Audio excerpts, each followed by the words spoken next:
வணக்க மக்களே, welcome to the ஃபென்சர் show. இன்னைக்கு ஷோல நம்ம பார்க்க போறது எஸ் சரஸ்வதி அப்படின்ற ஒரு தெலுங்கு மூவி.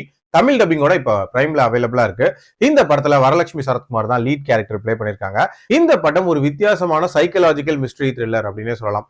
அதாவது ஒரு அம்மா தன்னோட பொண்ணை காலையில ஸ்கூல்ல போய் விடுறாங்க. திருப்பி அந்த பொண்ணை பிக்கப் பண்ணலாம் அப்படின்னு வரும்போது அப்படி ஒரு பொண்ணே இந்த ஸ்கூல்ல படிக்கல அப்படின்ற மாதிரி சொல்றாங்க. அதுக்கான ப்ரூஃப்மே இல்லவே இல்லை. அந்த பொண்ணுக்கு என்ன ஆகியிருக்கும் அப்படின்ற மாதிரியான ஒரு இன்ட்ரெஸ்டிங் ஆங்கிள் தான் இந்த கதை தொடங்குது. அந்த அம்மா தான் நம்ம கதையோட ஹீரோயினான சரஸ்வதி. இவங்க ஒரு ஹாஸ்பிட்டல்ல நர்ஸா ஒர்க் பண்ணிட்டு இருக்காங்க. இவங்களுக்கு தான் இந்த சம்பவம் நடக்குது.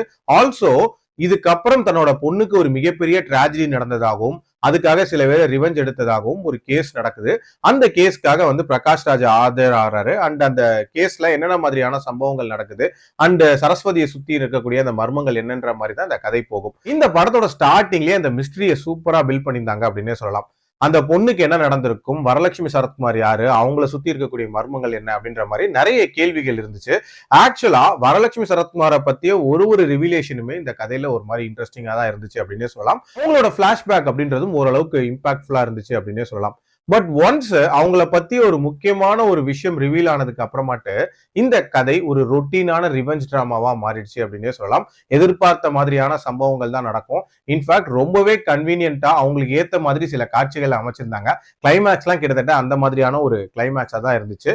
அண்ட் அந்த போர்ஷன்ஸ் இன்னுமே கொஞ்சம் விறுவிறுப்போட இன்னும் கொஞ்சம் இன்ட்ரெஸ்டிங்கா பிரசன்ட் பண்ணியிருந்திருக்கலாம் அப்படின்றது என்னோட ஒப்பீனியன். பட் ஓவரால் ஒரு கம்ப்ளீட் மூவியா பார்க்கும்போது கண்டிப்பா ட்ரை பண்ணி பார்க்கலாம் அப்படின்னு தான் நான் சொல்லுவேன். என்னோட ரேட்டிங் இந்த படத்துக்கு 2.75 out of 5. அடல்ட் கண்டென்ட் பொறுத்த வரைக்கும் ஒரு ஸ்லைட்டான அடல்ட் கண்டென்ட் நிறைஞ்ச ஒரு ஸ்டோரி தான். பட் அலாமிங்கா எதுவுமே இல்லை. சோ தாராளமா பார்க்கலாம். மீண்டும் அடுத்த விமர்சனத்தில் சந்திக்கிறேன். நன்றி, வணக்கம்.